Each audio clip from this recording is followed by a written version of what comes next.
is Danielle from Sibylslab of Cartomantics. I have a video that's a little unusual. I think I always start off by saying that, but today's unusual video is about pip-ish decks, so kind of pip-adjacent decks, non-scenic minors. And I have two purposes in relationship to that topic.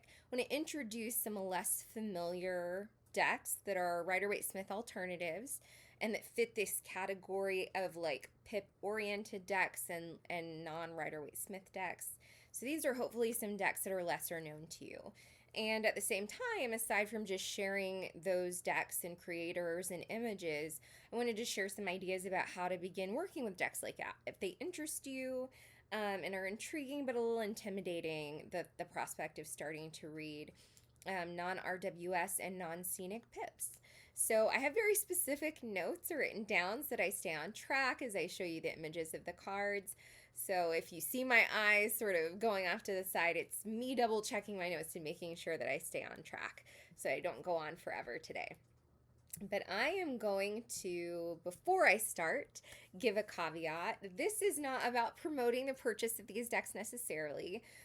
Two of them are from South America, and that can be a little tricky to get, especially in the United States, and that can also be pretty spendy. So this is not a suggestion that these are the best or only kind of pip-ish decks. This is inviting you to explore decks like this category of deck. And of course, if you have those resources and are interested, all three of the decks I'm going to talk about are still in print. So those notes will be in the video description below. But let's start with the Alina Perkovich Tarot. And this is the back. As I say something about this, I will note that I'm not showing all of the majors in quartz, but I will be showing all of the minor cards in all three decks because that's kind of the issue, right? What do we make of non-traditional minors? So Alina Perkovich Tarot. Alina Perkovich, the artist, is Argentinian. This video is, or this deck is still available via eBay or Mercado Libre, a South American site. I will include that link if you're interested in ordering. And this will give you a sense, hopefully, as we look at some of those majors and some of those court cards, this gives you an energetic sense of the deck. So what is the style of more narrative cards, of more figural or people cards? And how does that inform how we approach these less scenic cards, these minors? So the definition, a fuller definition of the kind of deck I'm talking about, I've written that out here. These are mostly non-scenic pips that organize symbols in an evocative storytelling-based manner. So not just showing 3 coins on a card, but in some way being creative about the organization of those coins in order to confer some meaning or sense of the intended reading of that card. Often, but not always, there are explicit references to the traditional Rider-Waite-Smith meanings. So we'll see symbols that are familiar to us. If we know, for example, a Rider-Waite-Smith 2 of Wands, we may see gestures to a globe in the 2 of Batons in a given pip deck.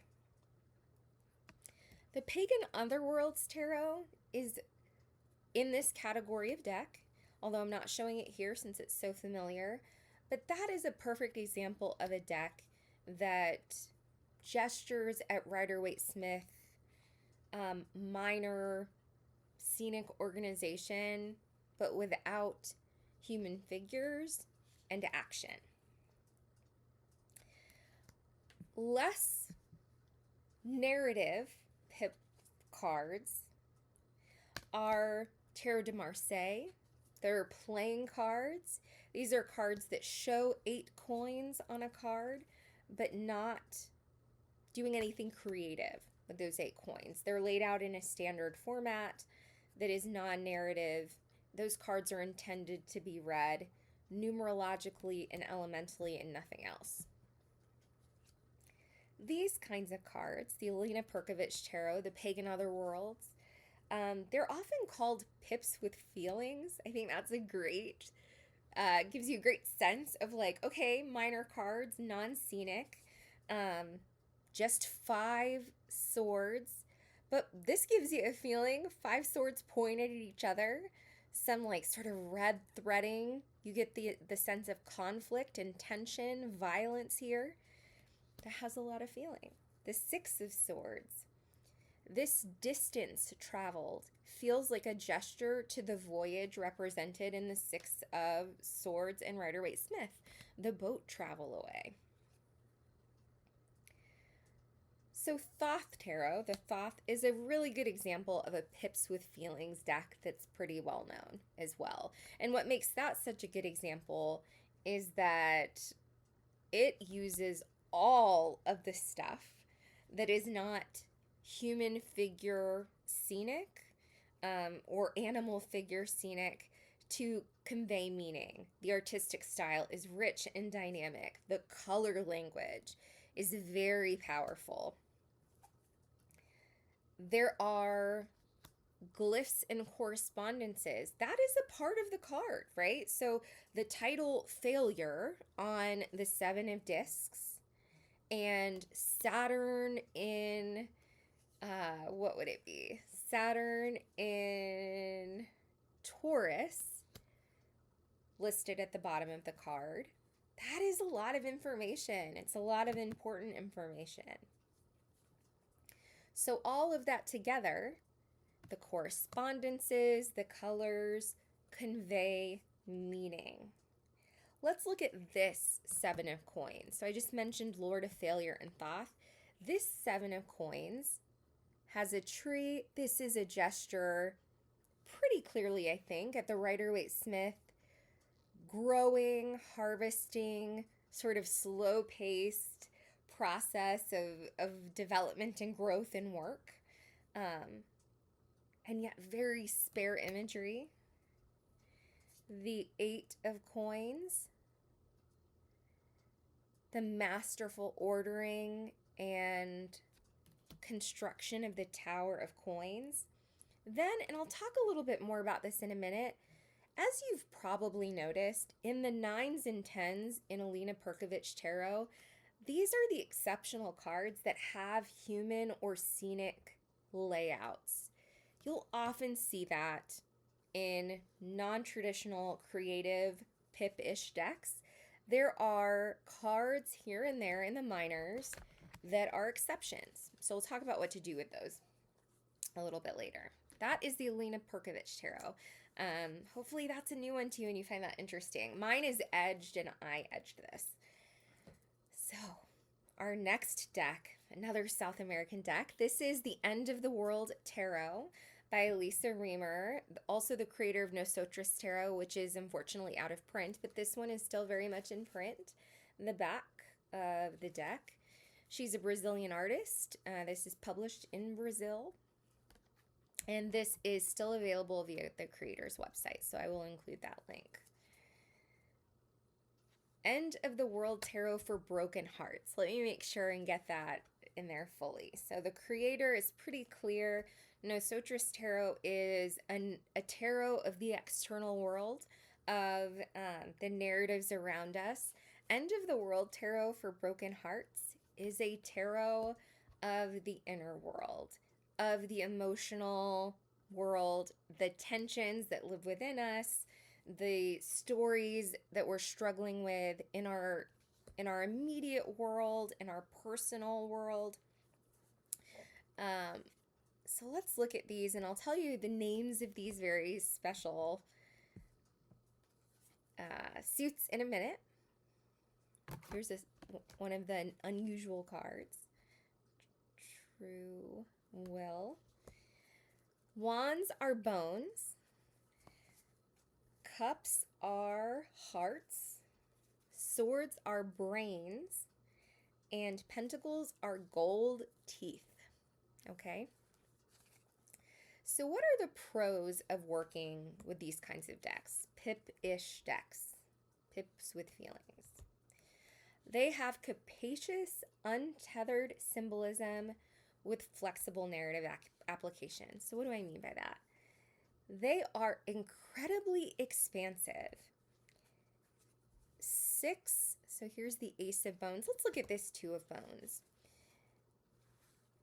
As I mentioned before, we have the world, the globe, clear reference to the Rider-Waite-Smith globe holding figure looking at the horizon, right? So we have a clear sense that Elisa Reamer wanted us to have that association in mind, that was kind of the framework that she was working with in the creation of this card, at least. And yet, just 2 bones, the veins that we see coming off of the bones, the world in the center, the way that the bones are kind of turned towards each other.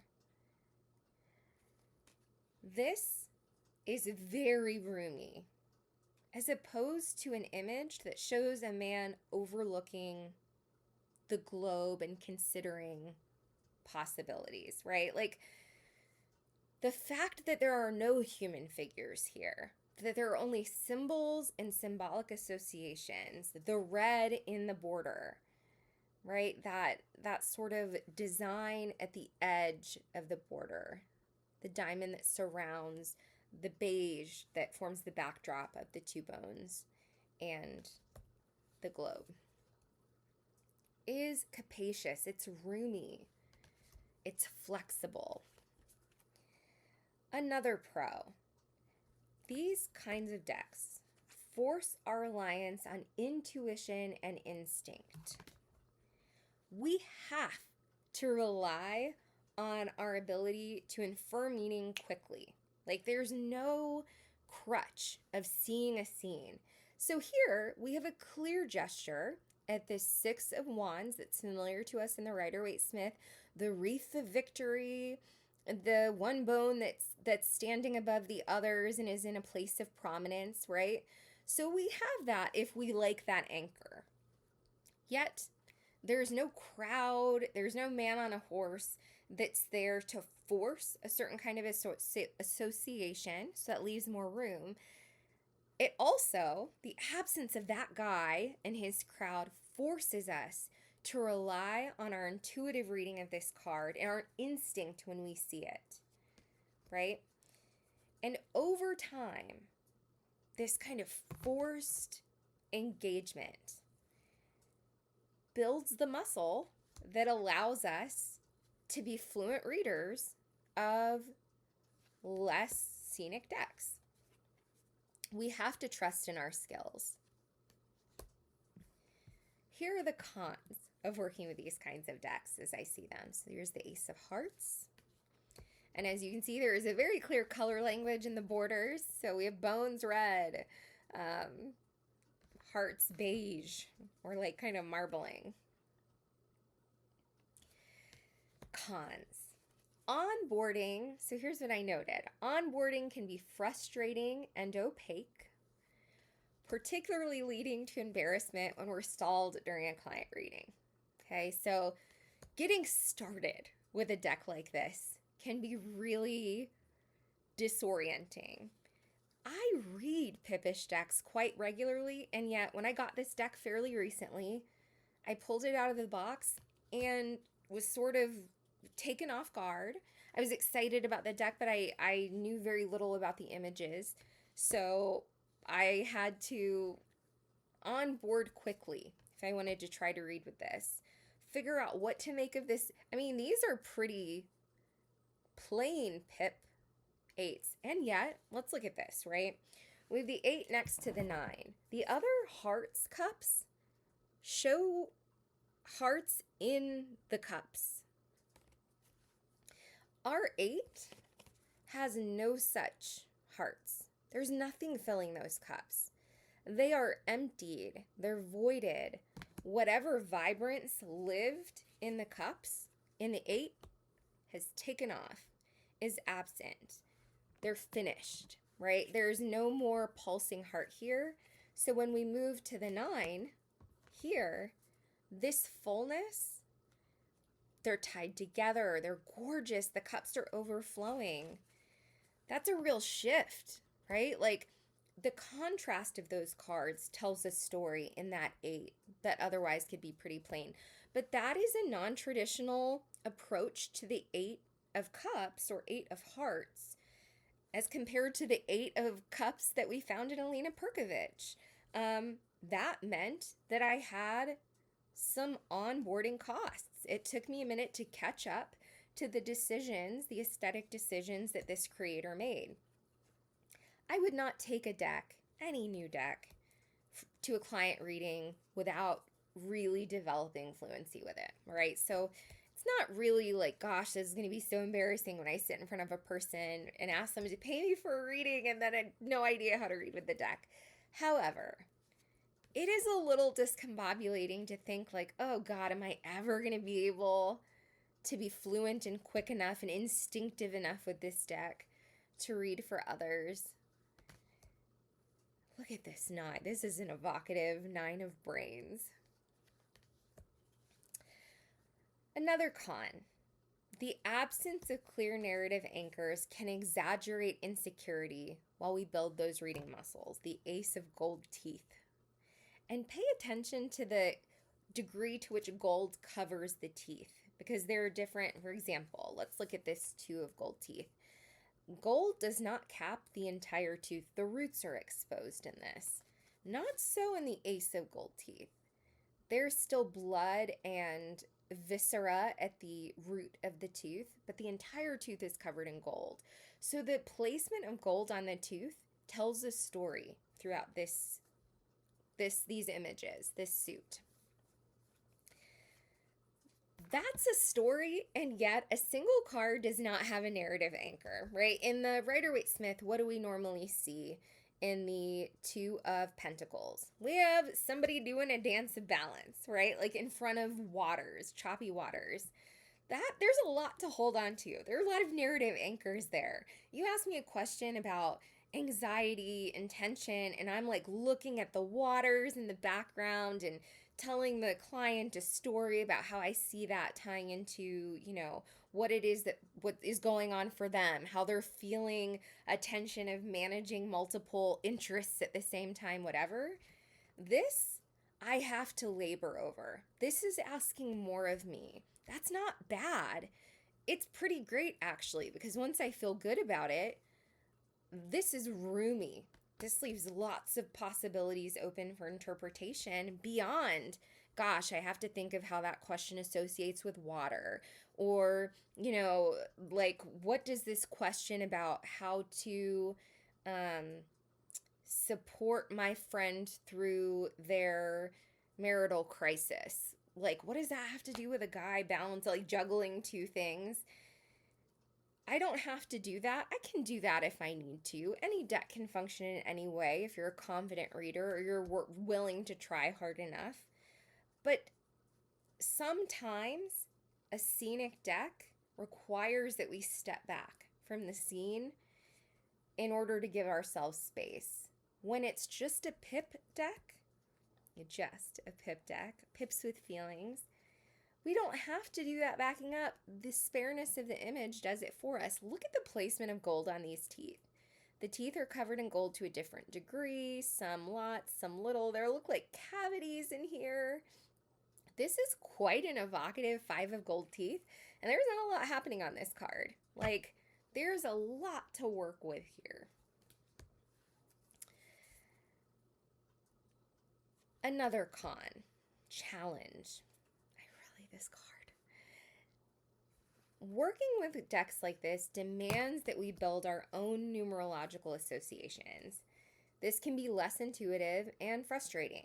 So over time, if I work with several of these decks, so I'm trying to read an eight of gold teeth and then pick up the Alina Perkovich tarot and read the eight of coins in that deck. At a certain point, because I don't have those scenic anchors, I'm going to need to grow a confident association with the meaning of eight. That's not necessarily true. That's less urgent if you're working with a scenic-based deck. You're always going to, if you work with tarot long enough, develop a kind of relationship to the numbers and associations with the numbers.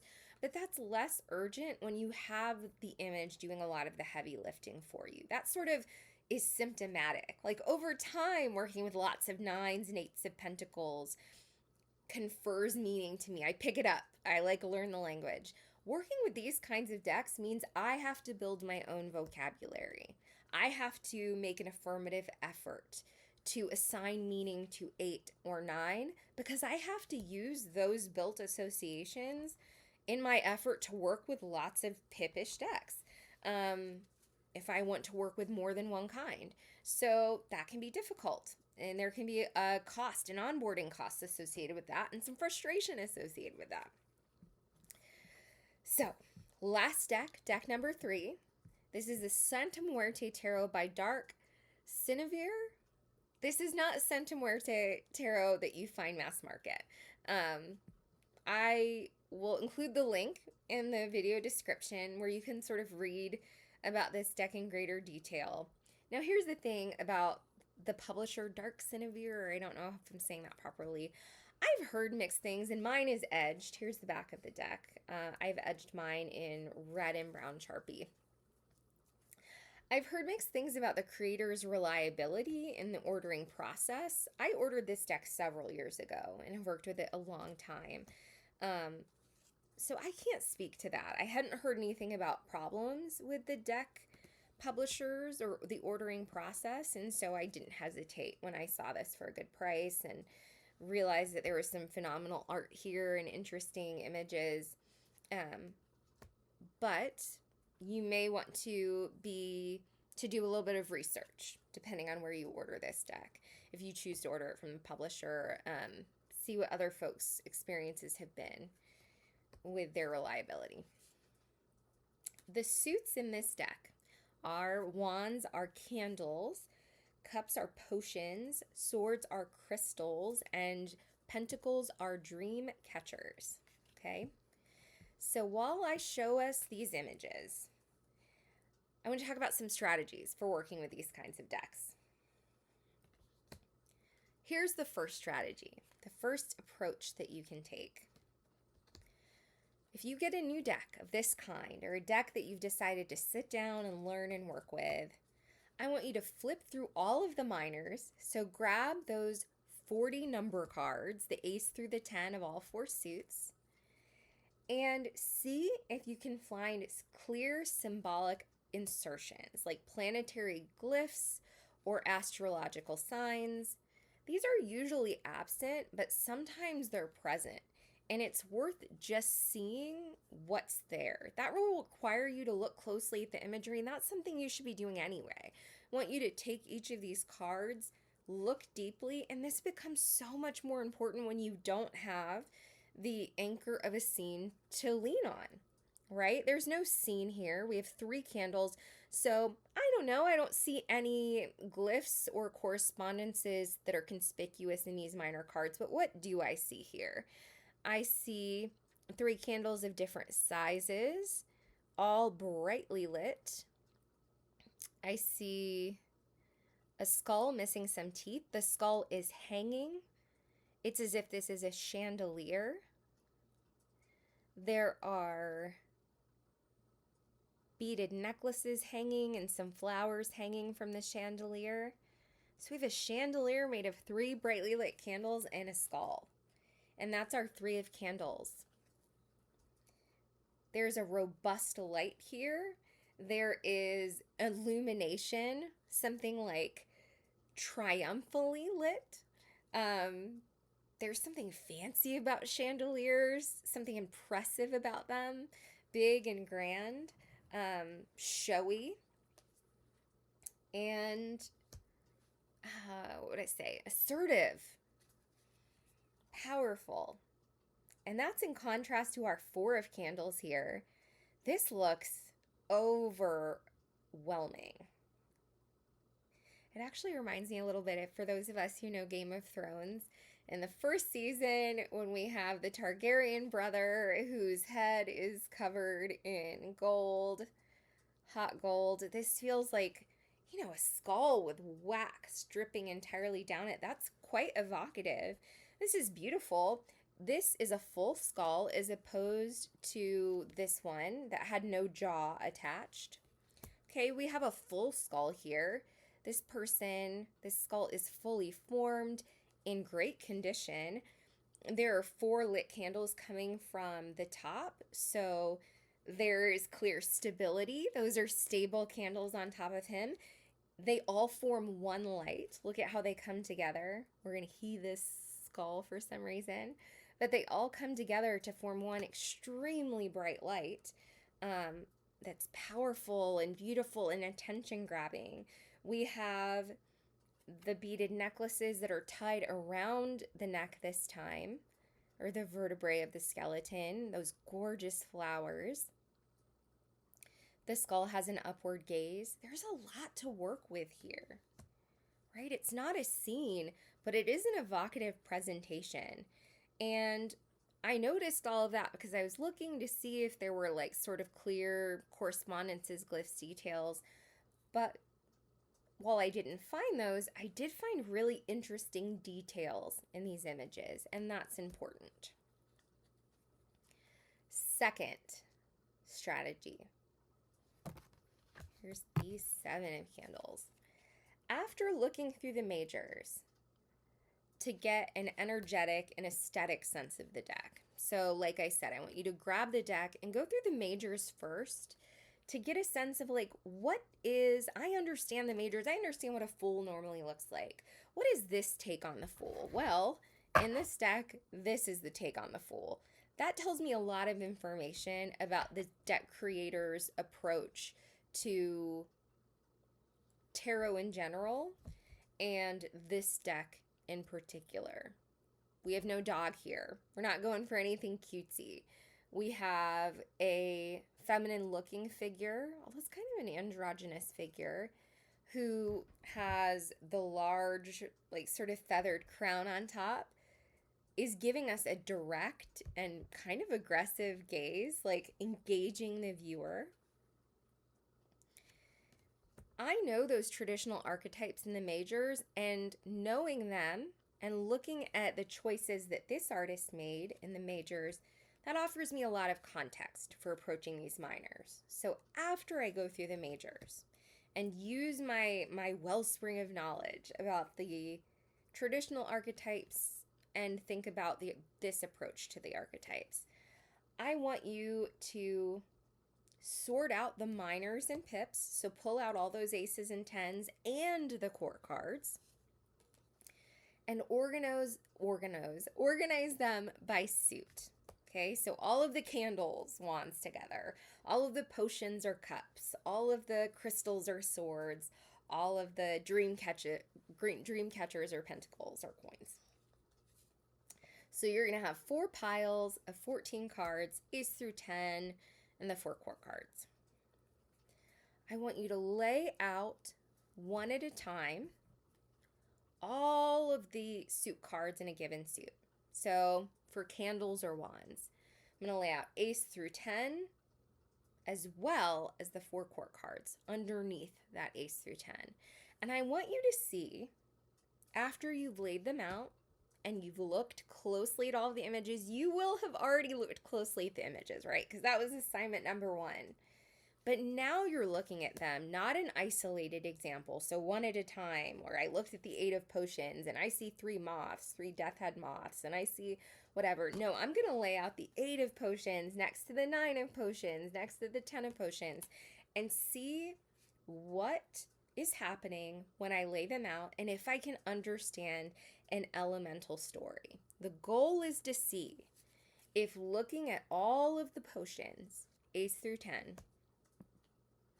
above the 4 people of potions, the 4 court cards, if I can tease out a narrative of elemental progress and expansion as it's presented in this deck, right? So what do I mean? This is the 10 of potions. If I have the ace through 10 laid out before this, can I see, let's actually look at the ace. Can I see, starting here, this ace of potions, and ending here, this 10 of potions, with all of the cards in between, a story of elemental progress and expansion. What is the story of potions according to these 10 cards? And where do the 4 people of potions, the 4 court cards, where do they fit in that narrative? Is the page or student or child or whatever it's called in that deck, is the page of potions a kind of like curious student of this process that we see? Is the queen a mystic of the potions expansion and growth? The goal is to let the element, because we don't have the anchor of narrative, of figure narrative, but we're going to see if all of the images together in a given suit offer a narrative that's interpretable. So now we understand in this deck, look at this 4 of crystals or 4 of swords. Man, that is powerful. And that's in contrast to what? The 3 here? Quite a different card. The 3 and 4. Laid out next to each other, along with the other cards in this suit. Whew. Like, what's happening in this part of this story? We have somebody whose heart has been pierced, but there's magic happening. There's spirit growing out of that painful process in the 3. And in the 4, we have a figure that's whole, but the death moth is on the, I don't think that's a death head moth. I think it's just a regular moth. The moth is on the forehead. There's an enlightenment, quiet process happening. There's a cloak on or a hood on. So somebody kind of sitting in repose. Their face is whole, but they're missing some of those front teeth. Mouth is open, still hurting, but surrounded by the 4 crystals. Everything's in place. We're stable again after this destabilizing, disorienting, painful, piercing process. It's a lot happening between these 2 cards, and we still have, you know, the rest of the 10 cards to see where those fit into the narrative. Look at that image, the 5 of crystals. So, the goal again is to lay out each set of 14 cards, ace through 10 of each suit, along with those 4 court cards, and see what the story is of that suit and that element. Now, finally, I want you to sort the deck numerologically, grouping all the aces, all the 2s, all the 3s, all the 4s, and set each group side by side. So you're going to take all 4 aces. You're going to lay those aces side by side. What is an ace according to this artist and this deck? What do we see of the aces? Actually, let's do that here. Here's our ace of dream catchers. Let's look at the other aces. We have an ace of potions. We have an ace of, before that, an ace of candles. And we have an ace of crystals. So according to, let me note really quickly, the numbers and titles at the very tops of the cards were pretty light, so I used a pen to darken those because I have old eyes or maybe lazy eyes or something. But here are the 4 aces of this deck, the Santa Muerte Tarot, or this Santa Muerte Tarot.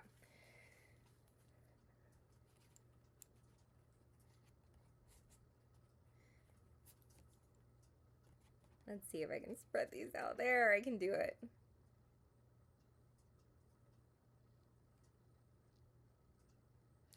According to this deck, what does an ace do? According to this deck, what does a 2 do? The goal is to see, we've already looked at the element and suit to see what story is happening there. We want to know in this deck, in your pip-ish deck, what is a 3 according to that deck? What represents 3-ness I really like that idea. What is threeness in that deck?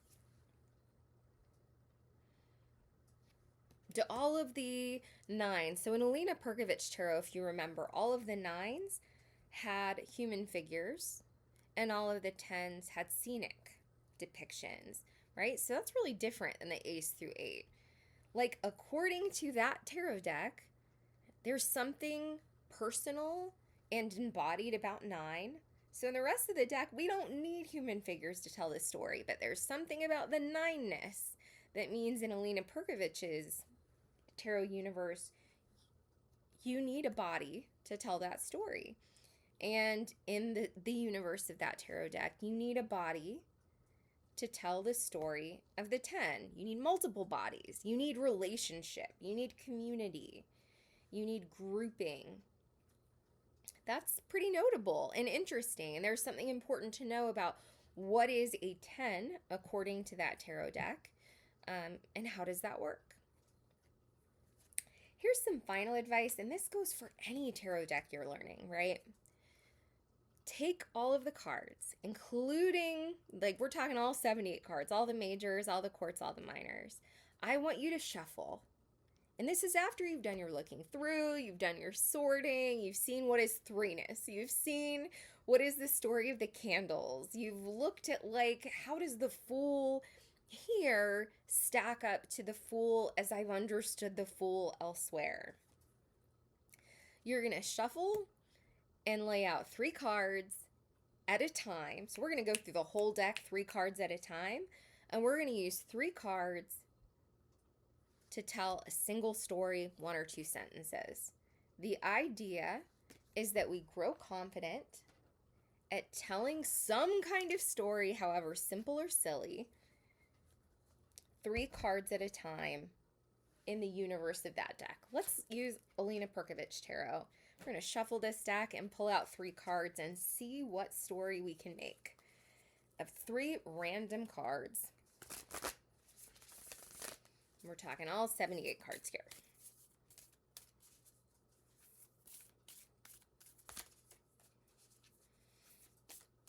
And as you'll probably see, this is not a fancy story. This is not an impressive story, and it's not a story outside of the context of this video that you're going to be telling anyone else. This is about being able to build that fluency, build that confidence. You've seen these cards images before. You've figured out how to make a sentence or make meaning out of multiple images put together. So let's see. Ooh, we have the Fool, who we've been talking about. We have the 6 of Cups. And we have the 10 of Swords. And I was wrong. Here we just have a figure, not a community in the 10 of Swords. So let's see our Fool.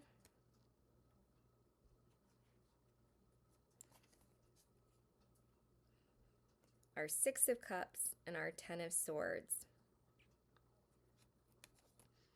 I swear one day I'm going to learn how to hold up cards in an interpretable manner. All right.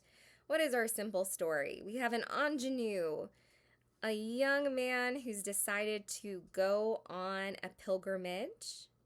He has heard that there is a place that has 6 magic chalices, and in order to reach the spirit of his dead ancestor, he has to choose the right chalice and drink from it. That was sufficiently stupid and silly, but it puts all these images together and tells a single story. Our ingenue youth, our magic chalices with the different, magical brews in them, and the ancestor over here with all of the hidden wisdom that we're trying to reach if we pick the right chalice. That works. And that is me figuring out how to put that weird 6 of Cups into conversation with that weird 10 of Swords with that interesting and unusual, delightful Fool. All right. I hope this has been interesting, guys.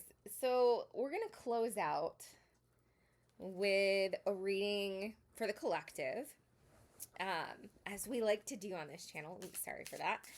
And I will choose 2 cards because that's where the magic happens, between 2 cards. But our question for the collective is going to be, what number should we use as a frame of reference? So to explore, to guide us, to challenge us this week. What do I mean by that? Like, what of 9, for example, or what of 3, what threeness? Like, what needs to inspire our week? And how? Like, how do we need to engage numerology this week? Maybe in our work with tarot, maybe in our life. I feel like if I get a 4, it's going to be like, get your stable life together, lady. All right. The first card is going to be, if it's a minor, will give us our number, and the second card is going to give us our further information about it.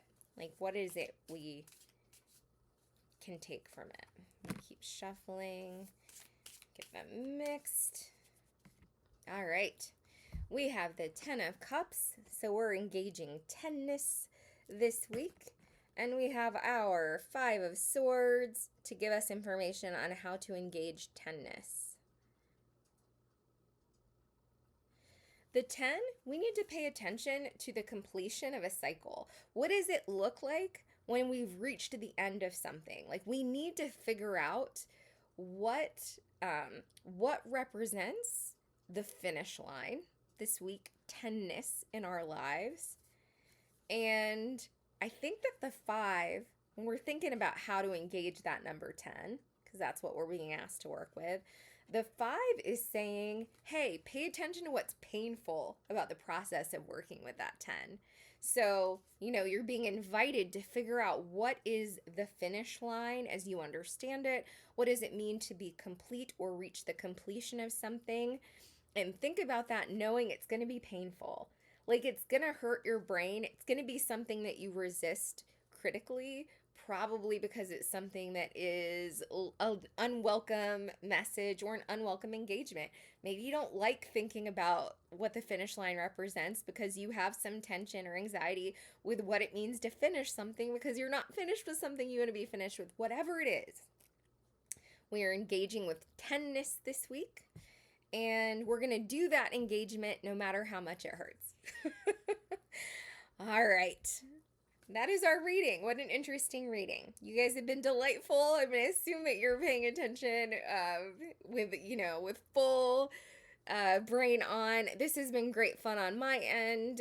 It always is so informative to make these videos because it forces me to distill what is my thinking around something. So I had to really figure out what is it that I'm saying defines a pip-adjacent, pip-ish deck, and how is it that you go about strategizing work with them? Why are they especially valuable?